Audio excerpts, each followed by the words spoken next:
Alex, Yes, Jason. what's Pokemon? Well, Jason, I think in Japanese, Pokemon means pocket monster. It is literally the best game of the 21st century. Have you been living under a rock? Yeah, I'm not playing Pokemon, but like, what is it? Like, what do you have to do? So, I don't even okay, get so what that. are you talking about? Are you talking about the actual Nintendo game? Like, what's or- the point? Like, what do you? It's to catch them all. There's 250 Pokemon, which, if you're of my mindset, it's only 151, counting Mew and Mewtwo at the end of it. So I'm just saying, You sound like such a loser. what? You know so much more about like all this other, like amps and like audio stuff. And okay, I saw you playing Legos with your kids, which is awesome. But I'm just saying, if you're saying that this is a childish, stupid thing, you're doing the same childish, stupid things just in a different way. Maybe it's not like. So here's my thing: if this were Ghostbusters instead of Pokemon, and I was like wrangling in some ghosts all over the map, Well, there's ghost Pokemon. well, There's no. legitimately ghost Pokemon. Goodness. And actually, after the episode, after we're done recording this, I'm going to go into the graveyard behind the church, and I'm going to try and catch some ghost Pokemon. See, that's ridiculous. Why you're going to be walking over dead people's bodies, robbing their graves to get some They're stupid dead. Pokemon? It's just dead matter. You are such a Their jerk. souls have either gone to You are- heaven or you're to such hell. a jerk. They're not in there.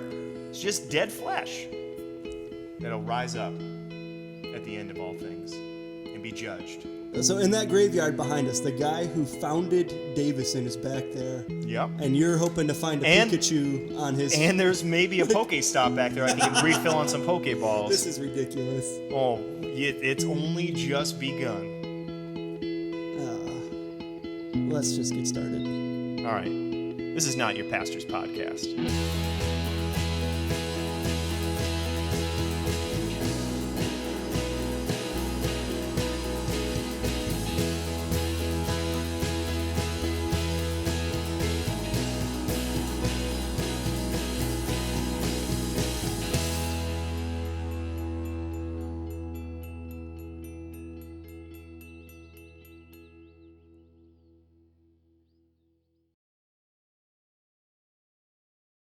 Well, we're finally here, Jason. After all the hype, after all the posts on Instagram and on Facebook and Twitter, we're finally recording our first episode. You sound so fake. I'm not fake. Yeah, you do.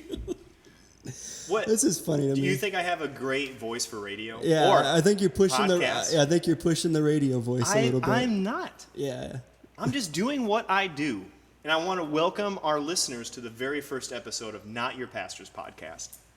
How many people do you think will actually listen to this? I'm hoping for at least 1 million downloads. A million. The first episode, 1 million downloads, and if not, then maybe we'll commit Harry Carey and be done with it. How many candy cigarettes do you think we're going to go through by the time we're done recording At least this? 24 packs. That's the whole box. We have insulin shots standing by, just in case we go into a sugar coma. It's going to be great. I think this will get 100 plays, maybe. I'm be happy with that. Definitely. I think I'd be happy with that too. 100 plays. So let's introduce the people to who we are, because maybe a lot of you are listening to this and you don't know Jason or you don't know myself and how we got to this whole conclusion that maybe we should jump on the bandwagon and start a podcast. All right, let's do this. Who are you, Alex Ryman? I am a white male, 27 years young. I'm a father of one very, very cute daughter. Her name is Ada May. I'm married to the most incredible woman ever, and her name is Shauna, and that's who I am. Where my story began was in Rochester, Michigan. Wait a second. What? Did you think the movie Kung Pao was funny? Yeah. Okay, that's all anybody needs to know right there. What? That movie was terrible. Why are was you dogging awful. Kung Pao? It was a terrible movie. It was awesome. No, see, I think that's our like our subtle but gigantic age difference. That's why you play Pokemon and I don't. Because, I mean, it just goes back to Do you remember that, the scene when he's partying with the desert creatures? That scene is hilarious. I tried to forget as much of that movie as possible. Oh my gosh, my friends and I quoted it. Actually, one of the ways that I started talking to Shauna through text before we were dating is I would randomly text her Kung Pao quotes, and then we would. She knows them too? Yes, she does. We would talk about Kung Pao, and it would be like, I'm talking to a girl. This is cool. It was That's sweet. so terrible. It was sweet. Anyway, I'm sorry. You were saying... I was in the middle of my story before it was Yeah. rudely interrupted. Okay. I grew up in Metamora, Michigan, a nice little town just south of Lapeer, and really was kind of all about the American dream. I had a good carpentry job, and I was doing that, and it was really great. But then something happened, and I got saved. I realized that I was a sinner, that I needed Christ. And I went to church one day. I was listening to the pastor preach, and all of a sudden, just something clicked in my head, like I needed Jesus. And so I started going to church. I remember. How old were you? I was 17. Okay. 17 years old. Did not grow up in the typical evangelical church. Grew up mainly Catholic, but got saved at 17. And really, the first couple years of me being a new believer in Christ, I didn't really do a whole lot. I went to camps and played guitar a little bit, but I didn't really start coming into my faith until I started dating Shauna. And she sat me down one night and she told me, said, listen, I don't think you're the spiritual leader of this relationship. And she was hot, so you're going to do I was whatever like, she said. I'm going to do whatever you say, sweetheart. Yeah. I'm going to do whatever you want me to do. Actually, no, it made me think about, man, what am I doing with my faith, with my walk with Christ? Basically nothing. I'm just walking around in circles trying to catch Pokemon this whole time.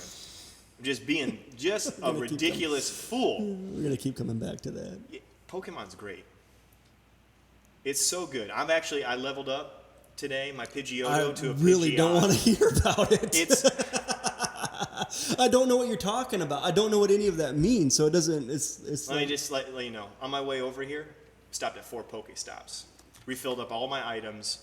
It was great. It sounds Hey, if you're listening to ridiculous. this, you know exactly what I'm talking about. Pokemon. Get it. Who cares if Google's monitoring all of your stuff when you log onto your Pokemon account? See, that's what... I downloaded it for the boys. For the boys. For your children. For my children. I downloaded it for them, and I did not install it because it wants access to everything. If you have a smartphone, they're already accessing your information. I know, but it's just like, why does Pokemon need this? Because they need to know how to market it better to you. Why do they need all the contacts, like, in my email? So they can get information? I don't know. It's going to happen. It's going to happen either way, and then we're all going to get that mark of the beast, and we're not going to be able to enter Maybe into Malay. Pokemon is the mark of the beast. Do you ever think about They that? are monsters, or beasts, some would call them. I think Pokemon. Oh my gosh, maybe it is. Pokemon's the mark. I of the gotta delete beast. my app now. I gotta delete my app.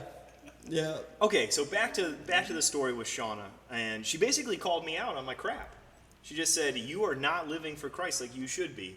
So it was after that time that I really started just reading the Bible and trying to figure out, okay, what does Christ want me to do? And as I started reading the Bible, I found myself like just loving the Scripture more and more. And it was just amazing. I felt like every night I would sit down, and this was like super, super, I guess, religious and kind of like corny Christianity. I would like get a candle out, and I would light a candle, and it would just be like the only light in the room. One like this with a very white Jesus on it. Yes, exactly. The Jesus candle that your wife got you. That's no. And I would like sit in a room, and I would just read the Bible with that candle lit, and it was like just these amazing moments where I would spend time with God in prayer and in His Word. And then I realized, I'm like, man, I need to be doing something with my faith. So I did the only thing that made sense at the time was I started a men's Bible study. Never taught a Bible study, I'd literally been studying the Bible for like a year and just decided to start a Bible study, and my friends and I called it BOSS, which stood for Brothers of Scriptural Studies. That's pretty darn impressive because when I first met you, I came to a boss thing. Not the very first time I met you, but I came to one of those Bible studies you asked me to come to. I didn't know you'd only been studying the Bible for a year because, like, out of like top 10 best church experiences, I'd put Boss right up there. Really? I would definitely put Boss up there. Like, Boss is what church should be, in my opinion. Okay. I mean, maybe not with just a bunch of dudes, but Yeah, we should like, probably include women. yeah, you know, That might be good. procreation and stuff. Absolutely. It's one of the ways the church grows. Yeah, that would be an expert like church growth model. Just keep having babies. Yeah, absolutely. No, but in all seriousness, I walked into, I think it was out in Lapeer. Yeah. My old farmhouse that Yeah. my buddy Chris owned, but he let me rent graciously. Yeah, so I go to this Bible study you invited me to, and it was a group of dudes who should not have been in the same room together. What do you mean by that? I mean, because you had like what looked like little punk rock kids. My brother-in-law, yeah. Yeah, and then you had, well, he wasn't the only one. There was more in there, Yeah, I well. thought.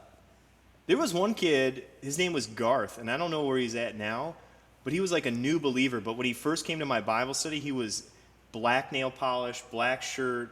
He had those really baggy like parachute pants that had the chains that were connecting the legs. He shows. Bondage pants? Is that what they're called? I think so. I think you're talking about bondage pants. Well, he had them. And he was in my Bible study, and he was like, we asked him to read out of 1 John, and he read out of the Gospel of John. And so it was like this cool moment where we had to explain to him, like, okay, this is John's Gospel. He's writing about Jesus, and then later this is a letter that John is writing to the church in 1 John. So it was kind of like this cool moment, like, oh man, I've never met anybody who's never noticed like the difference. There's John and 1 John. You know what I mean? Yeah. Yeah, I know what you're talking about. But no, I started Boss literally just like, I don't know what to do. I don't know how to do ministry, but I'm just going to try this. And this is, okay, so this is kind of dating a little bit what was going on. Mark Driscoll was huge at the time, and I loved him. And he was literally one of those pastors, like, he was the pastor to me over the internet. I remember I would come home and I would just listen to all of his sermons online. And he was like I never heard a pastor preach like that before. And he was like yelling at me, telling me to stop being a dumb, lazy man. And then he was just this great Bible teacher. And I really emulated a lot of my teaching styles and even topics that I would preach on from him. And so he discipled me, I guess, through the internet. I'm just saying, Boss was a pretty impressive start to ministry, just because of the group of guys that were in there.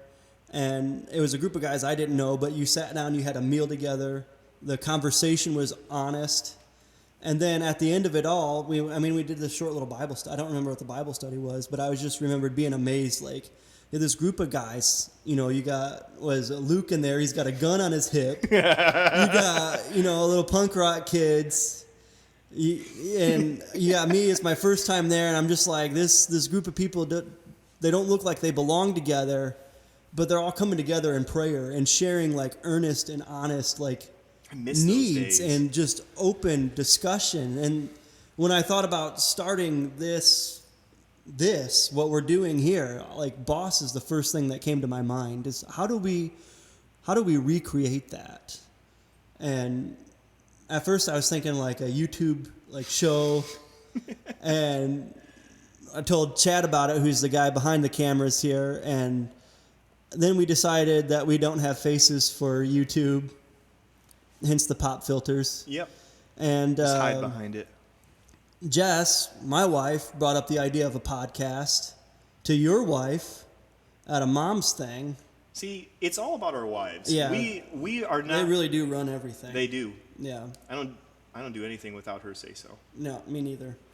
That's just like being a smart husband. No, it is. I think it Yeah. is. Happy wife, happy life. After you, I'm gonna get that tattooed I don't on like my arm. that saying, but Why not? I don't know, cause like You want your wife to be happy, don't you? I want her to be happy, yeah, but I want my wife to be happy.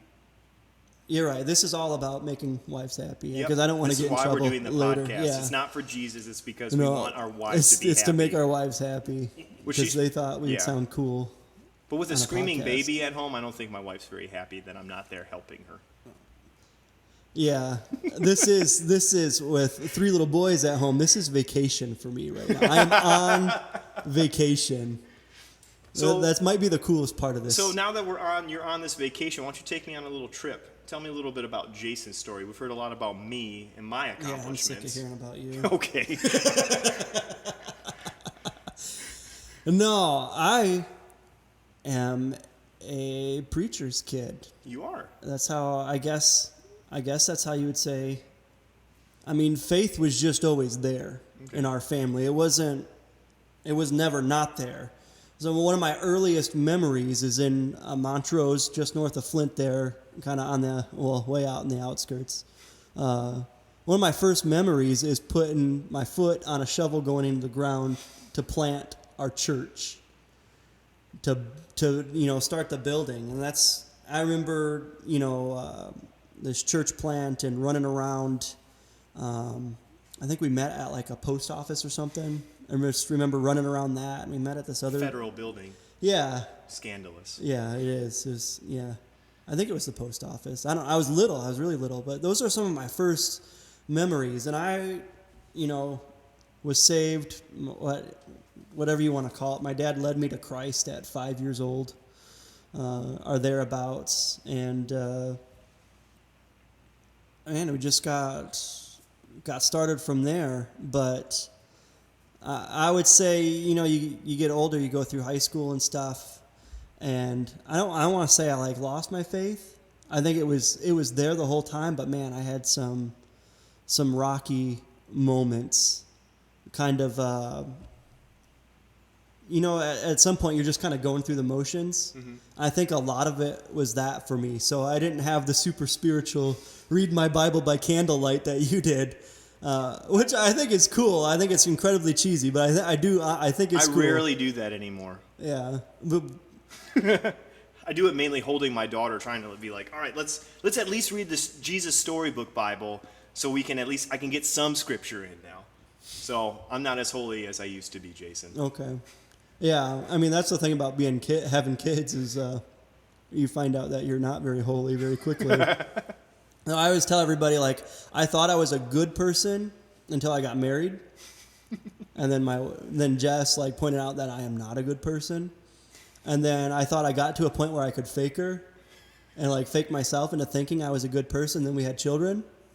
And then I definitely realized I am not a good person, and I really do need Jesus. So, I mean, I met Jess, and I grew up Baptist, and met Jess, who was Church of Christ, and there's a huge difference there that I really didn't, it's like chocolate and vanilla, completely different. Yeah, just like you following Shauna, I just follow Jess. It's like, she goes to Church of Christ, I'm going to go to Church of Christ, And in punk rock bands, I walk in there with my blue hair, and it's very conservative church. We got to put those pictures up on Instagram. I don't think everybody's seen those. Yeah, I got some. I like my blue hair. I would do blue hair again if I did not work in an office. I'd do it in a heartbeat. All right, if you guys want to send us $100, Jason will dye his hair blue and walk into his office job. Oh, no. It'll sponsor the podcast for a year. If somebody wants to give a gift, a generous tithe and offering of $100, Jason will dye his hair blue. I tell you, for $100, that will fund us for the next full year on SoundCloud. I would do that. You would really? I was just kidding. No, I'd walk into my office with blue hair. But then we'd buzz you, and then you'd be fine, right? Yeah. Okay. I don't know. Maybe dye it back. I don't know if I'd buzz myself. Jess likes my long hair. Yeah. So I would buzz myself. My wife likes my long hair. Jess likes the long hair. I know I got under a hat right now, but yeah, if I were to shave my head, she would throw a fit. So probably divorce. Over that. Yeah. Because you took a Nazirite vow. Yeah. And you don't want to cut your hair. Yeah, if the beard were to go, she would definitely, yeah. Yeah, that's legit. I got a fat face under here, respect. and the beard hides it. And so, happy wife, right? Yeah. That's what we were going with? Maybe that's what we should call this episode. Happy wife.